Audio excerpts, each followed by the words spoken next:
the podcast for a Friday. We are we at the middle of summer? Depends on when you think summer is over. You know, when you were in school, summer was over the end of August. You know, Labor Day was the end of summer. But really, September is a summer month in terms of weather. And I was going to say September, sometimes it's the best month. And, you know, we still don't know whether people are going to be going back to work. We still don't know. We're hoping that our kids get to go to school. We're heading in the right direction, at least. Our country is. Yeah. The rest of the world is in a mess. Wow. America is, you know, who knows where they're going. See, California told people you go indoors, even if you're vaccinated, you have to wear masks again. Well, it's about damn time. You know, what they need is to get the Republicans to put a needle in their arm. I'm sorry I brought this up. I apologize to all the listeners. I'm sorry. I gave Bob an inch and he took a Republican mile. A Republican mile. Oh, I took a Democrat mile. But anyway, they'll worry about what they got going on, and we'll worry about what we got going on. And knock on wood, we seem to be headed in the right direction. And good on Canada for be patient. The vast majority standing up and saying, okay, I got to take a shot. I got to protect myself, and I got to protect those around me. If you're contemplating not getting your vaccine, please rethink it. Get a vaccination. It's not just for you, it's for everybody around you and for your loved ones. Stop being stubborn and stupid. We have too many stupid people in the world right now. We don't need you added to the list. So go get your shot. Doesn't hurt at all. Feel nothing. We're going to talk about the Olympic Games. What? Yeah, we're going to talk about the Olympic Games. Our friend Scott Russell, who will be the primary host this year on CBC. And lots to talk about because these are going to be Olympics, the likes of which I hope we only see this one time. Yeah, and quite frankly, with the NBA season going as long as it did, the NHL season going along as long as it did, we didn't get that and Major League Baseball always on. We didn't get that natural buildup in that 4 to 6 week introduction to the athletes. I mean, hockey's just over, basketball's still going, and you know we're not that far away from the opening of the games. We're going to talk to Scott Russell when we come back after these messages. It's McCowan. It's Shannon for a Friday, and we are how long away from the Olympics starting, John? You know all this stuff. A while. Couple weeks. But we needed to do a bit of a seminar on who to watch for and what's going on and how much we're going to see, and so this was an important show to do. Well, and nobody better to do it than our pal Scott Russell of CBC, who joins us here. It's been a while since I've seen you, since we used to fight at the Lou Marsh Awards. How are you? Yeah, great, Bob. John, great to see you guys and talk about the Olympics. You know my favorite thing, John. You know all about that, and can't wait. And to answer your question, we are a week away from the opening ceremony. There you go. Really, a week? Holy cow! By the way, didn't at one point McCowan have primetime sports and Russell have primetime plus or something like that at 7:00 on the radio? Didn't you have a radio show for a while? I think it was. Yes, it was. What was the name of that radio network that we used to work on there? And we go to Holly Street, and what was the network called? Wasn't it the National Sports Radio, NSR? Something like that. Yeah, absolutely. Yeah. Hey, John, that was a big ratings hit when I was on that show. You know that. And it made a huge impact on you too, didn't it? You couldn't even remember the name. Yeah. Well, you two would like to get a room and discuss history. That'd be okay with me. So, under normal circumstances here, Russell, most of the population learns about the athletes either in the weeks leading up to the Olympics or more accurately, perhaps during the Olympics. Which is why anybody who carries the Olympics for TV does features on the various athletes so that you're informed. And I know there's no changing this, but with COVID, with everything being shut down, I confess to you, I know nothing about these athletes as we get ready to start. How problematic do you see that as these games are set to begin? Well, it's been a difficult year, Bob. Difficult 18 months in order to acquaint people with Olympic athletes in this country. We've tried to carry on at Road to the Olympic Games at CBC and put on what programming we can.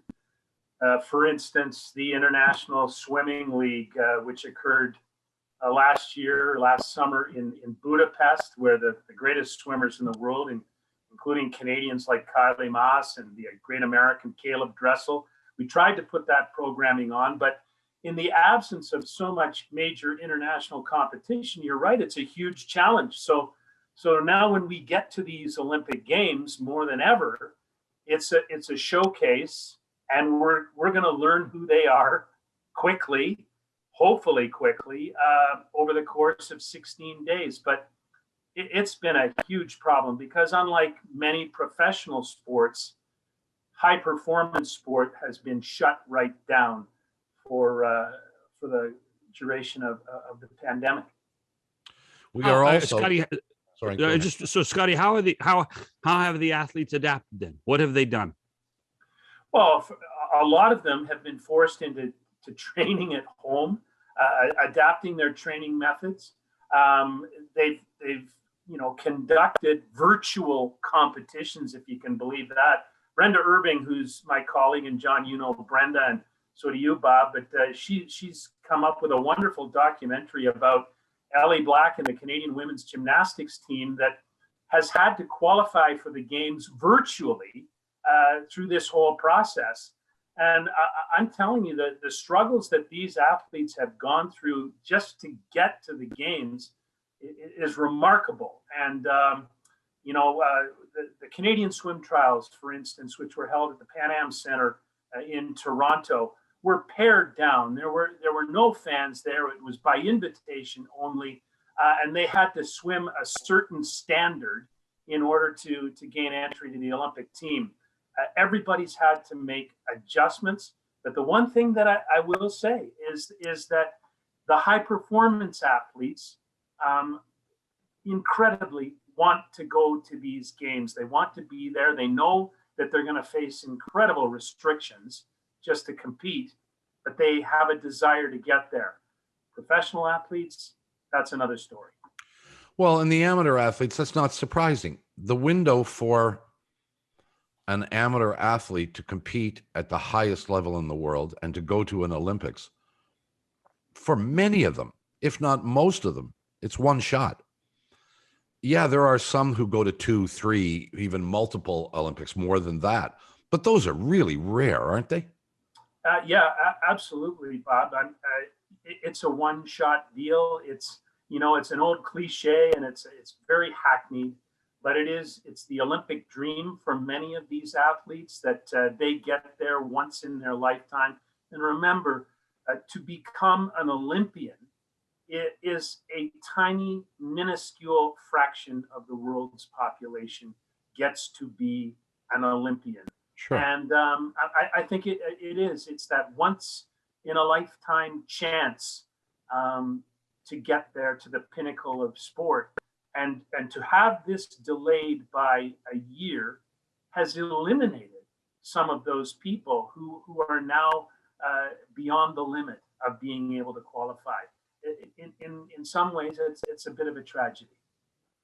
Did you have your doubts that these Olympics this year without fans would actually come to fruition, Scott?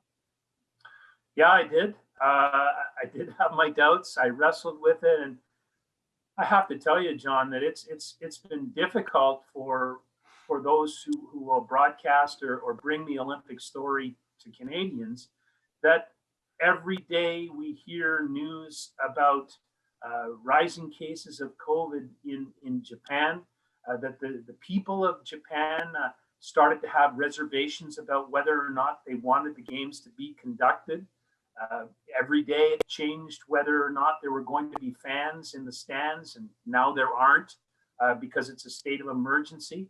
So yeah, right up until this very day, we wonder what bad news is coming next. But the thing that you have to take to heart is that the Olympics are scheduled to begin on July 23rd with the opening ceremony at the Olympic Stadium, the National Stadium in Tokyo. There won't be fans, but the athletes will march. And so far, the green light is there. And you have to take that to heart if you're going to bring this story home. How do you, I mean, we've all seen professional sports for the most part deal with no fans. In your planning, in what your producers have done, what the IOC and the local committee have done, how do you think we're going to notice no fans at the venues? Well, I think there'll be some effort made to increase the sound quality of the venue. Whether it's artificial crowd noise. Obviously, the best technicians in the world are there working for the Olympic Broadcast Service in order to provide the ambient sound of the stadium. I think what's really going to occur here is the athletics or the sport will be the story of these games. This is about pure performance. The external factors like the crowd supporting a certain athlete, the cultural aspect of the games, seeing Tokyo and what life is like in Japan, that's going to be absent, I think, to a large extent from this Olympiad. What will be of primary importance is the sport itself and the performance. So we're going to get the men's 100-meter final, and Andre De Grasse of Canada is going to be a player, and it's going to be a foot race to see who becomes the Olympic champion. So the primary character in this whole scenario will become the athlete and will become the sport itself. To clarify, you aren't going, but in the lead up, in the 5-year lead up to these games, have you been there? Yes, I have. I've been to Tokyo, and the stadiums are magnificent. They're complete. In all those other games, whether it's Brazil or Greece, we've had concerns about readiness, whether or not the organizers are going to be able to pull this off. This is not a question in Tokyo. The venues are immense, state of the art. Tokyo's been ready to go for a year or more, and so man, it's the only sad thing is that people won't be in those stadiums to take in the spectacle. And I think, and you've been to more games than I have, but we've both been to games. Bob's been to games. We're not going to hear about the stories of the Olympic Village, are we? And really, so much revolves around on the social aspect of an Olympics, of how great it is to be inside the village, because I believe those parameters have changed too, haven't they? Yeah, they have, and athletes will be traveling from their village, wherever it is, because some of the competitions will occur outside Tokyo, in Sapporo, for instance, or in Yokohama. But it will be about the athletes traveling in a bubble on a shuttle from the Olympic Village to their venue, competing, getting back to the village, and then they'll exit the Olympic City soon after their competition is over. But you talk about life in the village. I can't remember, John, whether you were there in Sydney in 2000, but there was the great story of Steve Nash, who lived in the village at that time while he was playing and leading that Canadian men's basketball team. And I remember visiting him in the village one day, and he's playing ping pong with the Canadian gymnasts, and it was great because there's that whole aspect of what it is to be an Olympian and become a part of the Olympic family. Well, I can 98, the stories of 98, where if you talk to the NHL players, it wasn't near as much about the experience of playing the games maybe as it was that whole village in Nagano and how much fun they had, and being in the cafeteria line with athletes from other sports and just rubbing shoulders with greatness themselves. And then on the other hand, the other athletes meeting their professional idols. absolutely. And when having Gretzky in the stands in 2002, and Jerome McGinley and all the guys watching the women's hockey team play, and I remember in Salt Lake City that Mario Lemieux was fascinated with curling and attended some of the curling matches. I mean, it was just great stuff, and it's a big Olympic family. Well, John, I've always said this. It's the biggest sporting event in the world. It's the most all-encompassing sporting spectacle in the world, and the one thing that you have to hold on to is that at these games in Tokyo, sport will be at the very center of the whole deal. Well, you guys are talking about the social atmosphere of an Olympic Games. But so much, so much of previous games, Bob, the athletics and the sports are really important, but the aura that the Olympics have always created, that's really what makes a game successful. Well, that's where I was going to go. That's the challenge that is the challenge that these Olympics have in order to try to make them really palatable for a non-sports market, really. Because remember, the audience isn't a hardcore sports person. The audience is the masses, and that's going to be interesting to see how they do it. Well, I'm less concerned. I mean, when you watch games on television, which 99.99% of the world does, you're watching the athletic events. Unless you've been to an Olympics, you really don't understand the social atmosphere that coexists with that level of competition. And it seems clear that there's no chance that these athletes, if this is their only Olympics, will experience what every other athlete since the beginning of time has experienced away from the field of play, which is the kind of stuff that you guys are talking about, the kind of stuff we all of us have seen and experienced. That opportunity to see other athletes, meet other athletes, get to know other athletes. My goodness, have sexual relations with other athletes. Hold on. That never happens, Bob, at an Olympic Games. No, it's never talked about. It happens plenty. It just isn't talked about. That used to be, remember the press release? There used to be a press release about 2 days before the game started of how many condoms had been distributed at the village. The provider was an official Olympic sponsor, right? And part of the Olympic family. Hey, but you guys bring up a great point, and I think Bob is so right that and part of the broadcast is seeing those athletes, and let's say in this case would have been at the Shibuya crossing, which is the honeycomb crossing in downtown Tokyo, the busiest intersection in the world, and to see the athletes down there, Nigerians mingling with Americans and Canadians and Romanians. I mean, that occurs, and that is, Bob, you are so right, a huge part of the aura of the games. I will contend this: these games, in spite of the absence of that aura, are extremely significant games for the relevance of the Olympic movement. At no time in our history, and this applies to professional athletes, Olympic athletes, at no time in our history have athletes been more empowered, have they been more socially conscious, and more willing and demanding to express themselves. And so these games will be very important in terms of how will gender equality be presented.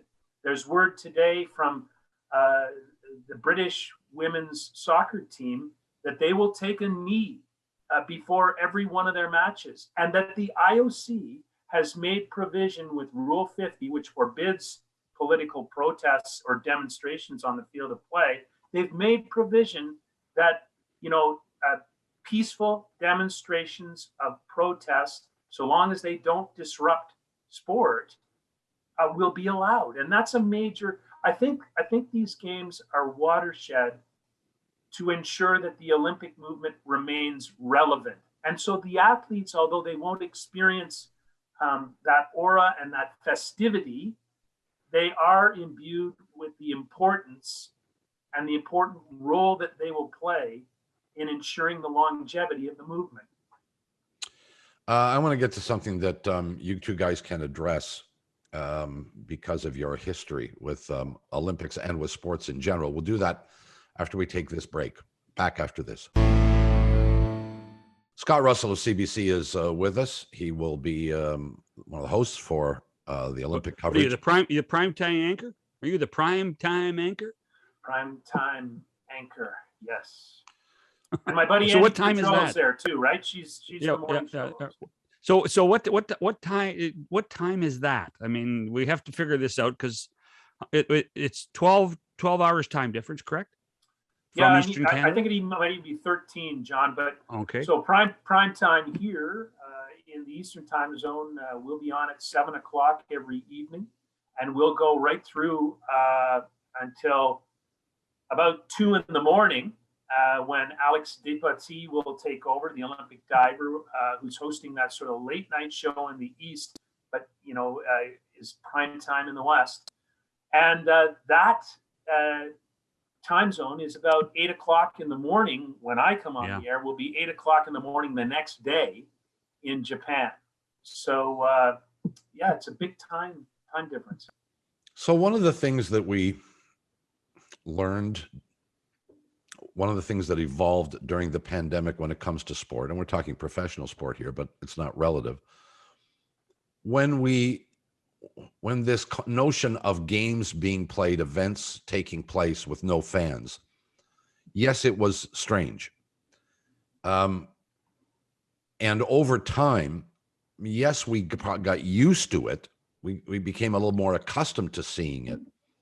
But one of the other things that happened was that the technology adapted. And as every week passed, the crowd noise, the sophistication of the simulated crowd noise got stronger and better, to the point where if you didn't see there was nobody in the stands, you really wouldn't know that there was nobody there, which raises an intriguing point for both of you.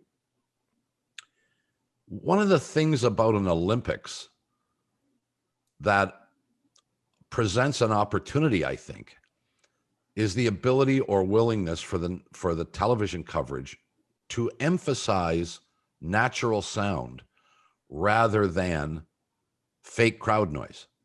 Mm-hmm. And I'm wondering what you guys think of the notion of literally eliminating, and I know it's a week to the games, the decisions have already been made, but in theory, what about the notion of eliminating the simulated crowd noise and focusing entirely on natural sound? Would that be a good idea, or would it be too foreign? It's certainly interesting. I think back to 1996 and the men's 100 meters, which Donovan Bailey of Canada won. And I remember the crowd being quite noisy. And then when the guys went into the blocks, 80,000 people in Atlanta in the stadium, and you could hear a pin drop. That to me is natural sound. That's something that would be very difficult to replicate. And so I'm going to be very interested to see, Bob, whether or not the organizers of these games, and quite frankly, thousands of miles away, I don't know what they're going to do for sure. Mm-hmm. But it might be an empty 90,000 seat stadium when the men run the 100-meter final. And maybe just the natural sound, the sound of the gun, and these guys roaring to the finish line might be better. I'm not sure. That's interesting. Yeah, it's interesting. You talk about, that's a really good example, but after the gun goes, Scott, and we've all seen it, is the crescendo that occurs as they go from the first 30 meters to 70 meters and to the last 30 meters and by the time they cross the finish line, the place is in an uproar. Oh yeah. So that'll be interesting to watch. And I wouldn't be surprised. And I think this is important too, because in reading some of what NBC has been trying to do, is they do what Bob talks about, is what they do on day 2 after the opening ceremonies, they may not be doing on day 17. They may change and say it didn't work. We've got to be better. And in this day and age, as you guys know, social media will tell the networks and tell the IOC and the organizing committee what they like and what they don't like. And that will be fascinating to be able to see. I want to talk about something. What would you two guys like to see? Is the concept of just the natural sound, actually using boom mics, directional mics, to ensure, in the absence of the cacophony of noise that we usually get, you know, the thought of actually hearing the footsteps of the runners in the 100-meter dash, their breathing patterns, those kinds of things, would that be intriguing?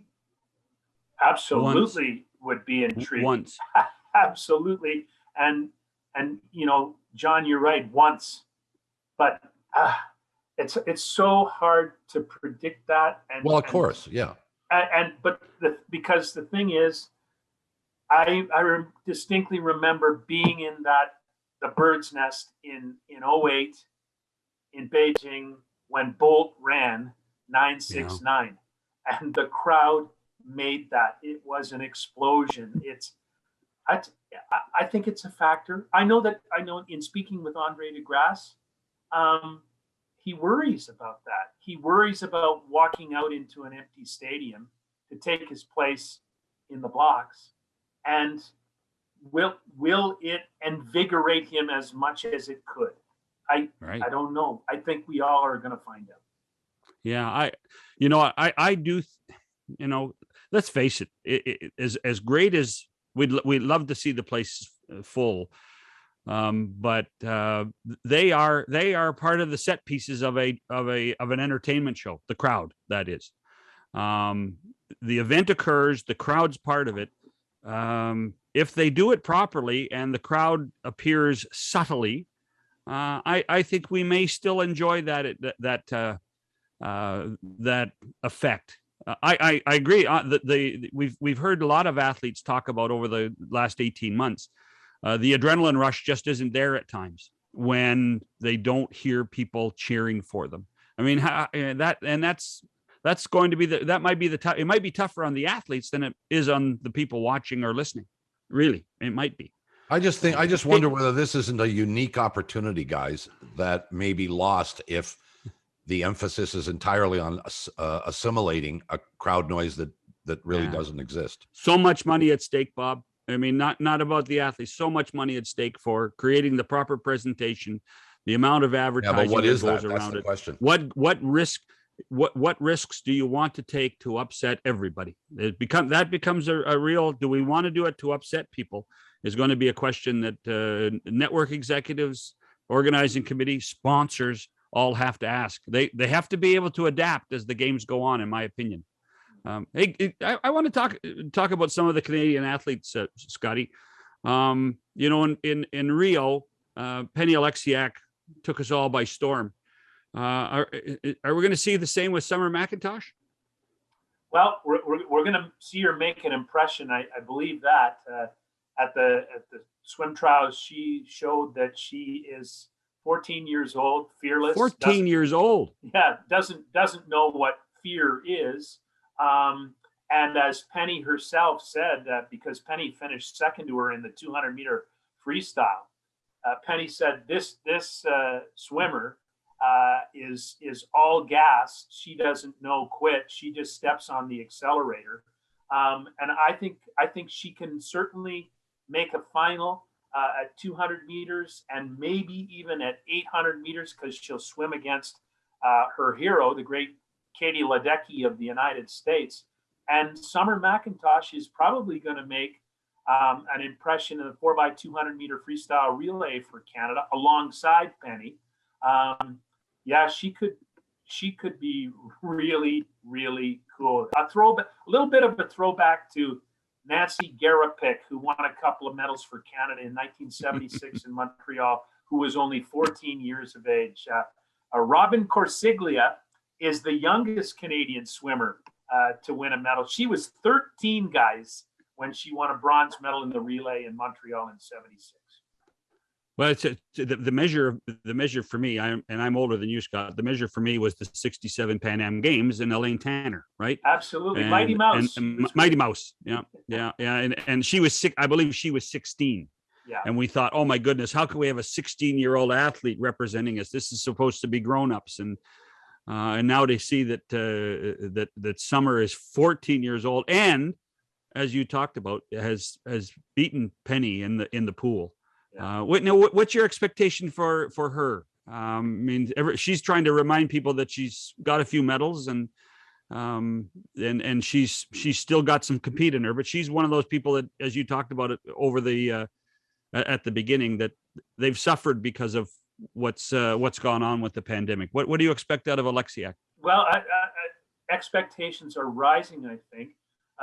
She at the trials in the 100-meter freestyle, which is the event she won the gold medal in Rio, and tied with Simone Manuel of the United States, who, by the way, hasn't qualified in that event.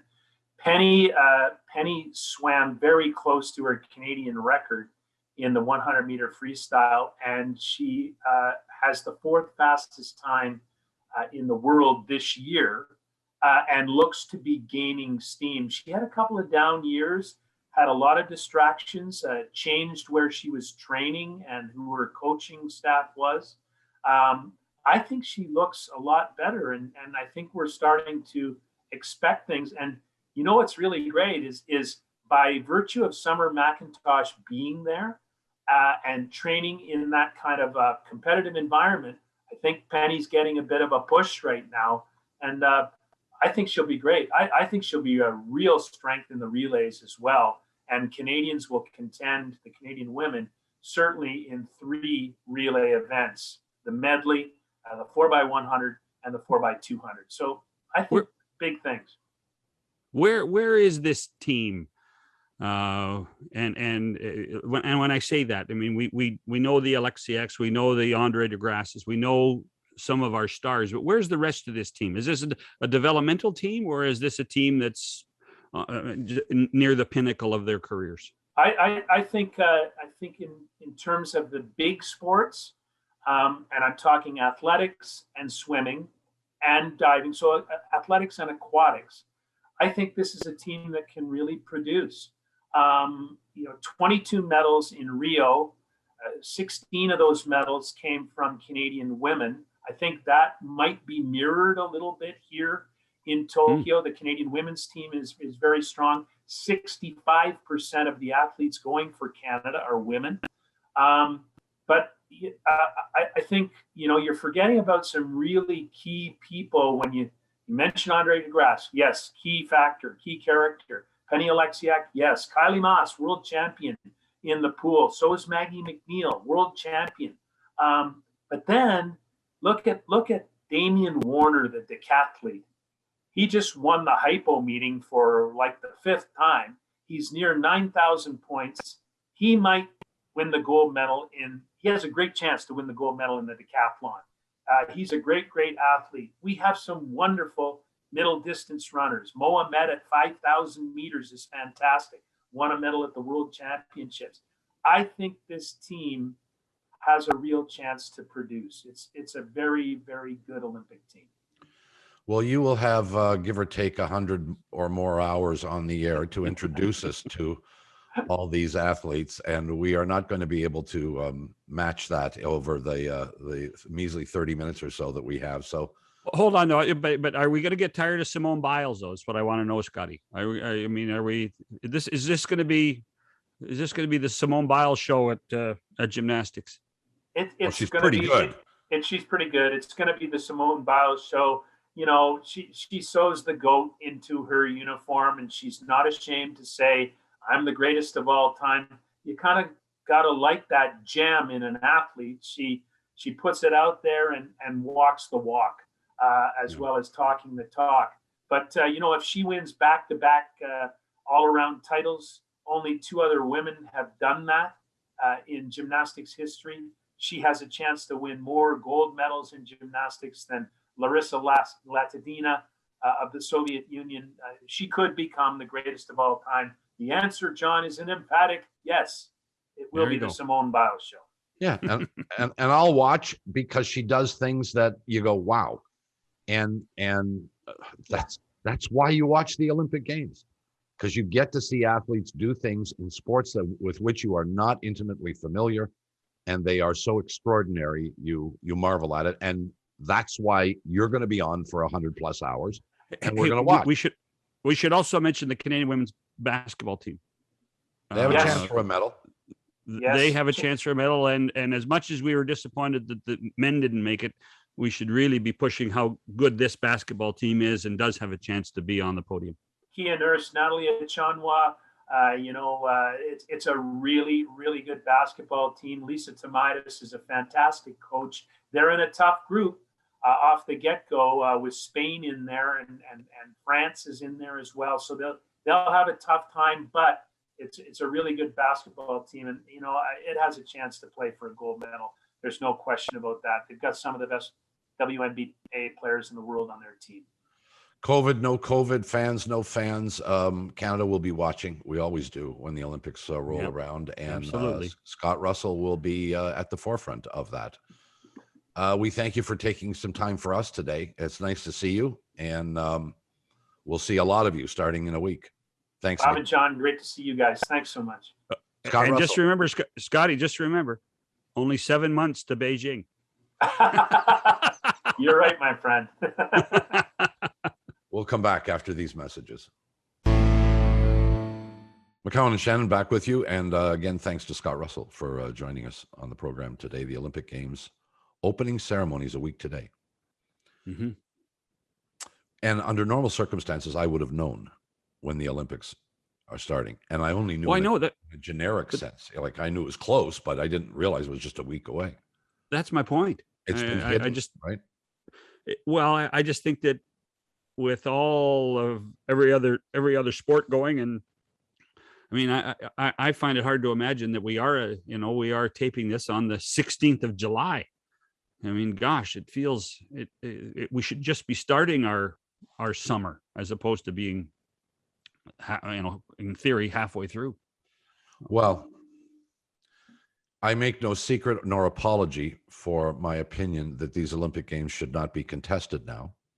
Yeah. But that's water under the bridge. They've made the determination. They're going ahead. I hope that the experiences of operating in a bubble that have been demonstrated by certainly the major North American sports will be adhered to, that the athletes will understand the danger of going outside the parameters that are set for them, and that the vast majority of them remain safe. Well, and when you look at the recent UEFA tournament, the Euro tournament, COVID didn't appear to be a factor at all for very much of anything, for players or for fans. But then Thursday night, Bob, New York Yankees, Boston Red Sox, I don't know, postponed because of COVID, and now you wonder, were any of those Yankees, were they at the All-Star game in Denver, and what happens now? I mean, if I'm Major League Baseball, I'm a little scared. Well, and with all the variants that are out there now, I mean, there are people who have been fully vaccinated who are testing positive. You can still get it. It's just you're probably. Well, I get that. Like when you get your flu vaccine, your normal flu vaccine, you can still get the flu, but you just don't get the symptoms. I get that, but if you are positive, then you are a conductor, and you can affect others that aren't vaccinated who may be in a lot more trouble than you. So these are all the things we will observe during these Olympic Games. And do not make a mistake. There will be athletes, maybe a lot, maybe only a handful, who will have to pull out because they contracted the virus during these games. I have no doubt about that. Second half of the baseball season starts very quickly. We watched the All-Star game, and certainly the 4 Blue Jays were very impressive. Got a lot of attention. There was a lot of focus on this team. America for lack of a better term, woke up to the fact that the Blue Jays have a very, very good young baseball team. One of the announcers said, look out for the Blue Jays in the second half.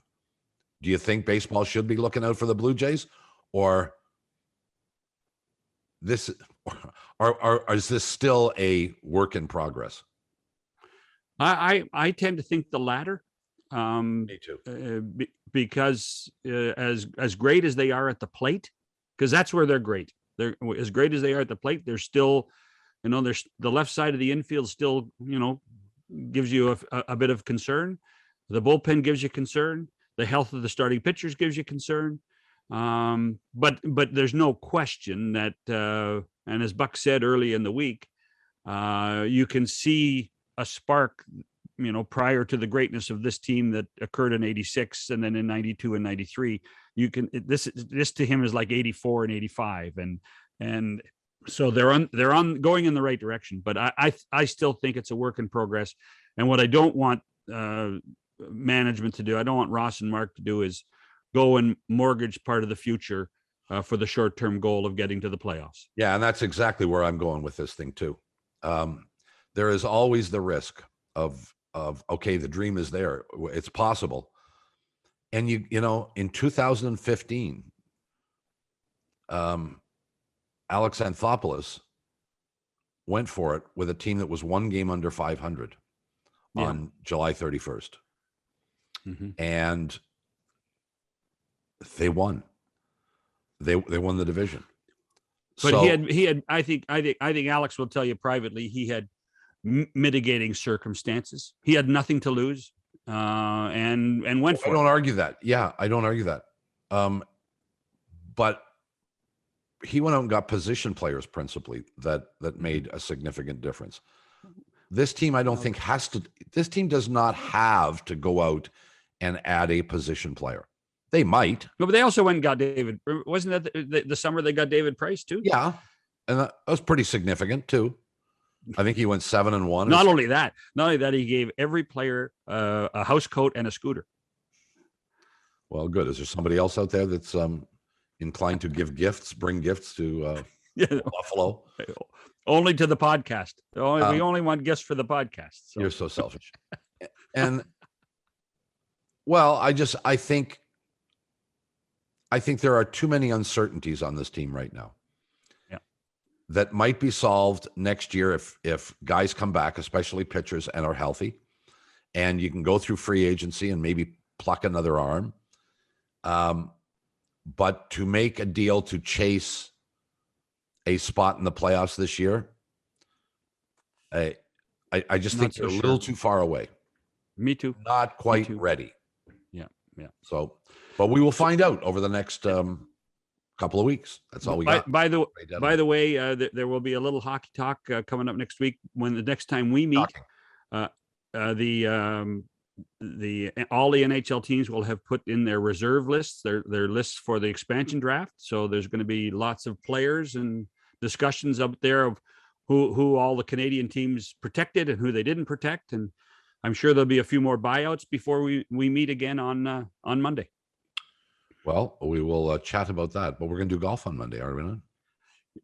Yeah, we're going to do it, but we're going to do it we're going to pull a few rabbits out of our hat when it comes to hockey next week to have some fun. So, but we're going to talk with Ian and Richard about Royal St. George's and the golf course with one tree. Yeah. It's a beautiful golf course. Better than no trees, I guess. Well, actually, no, it's not better than no trees.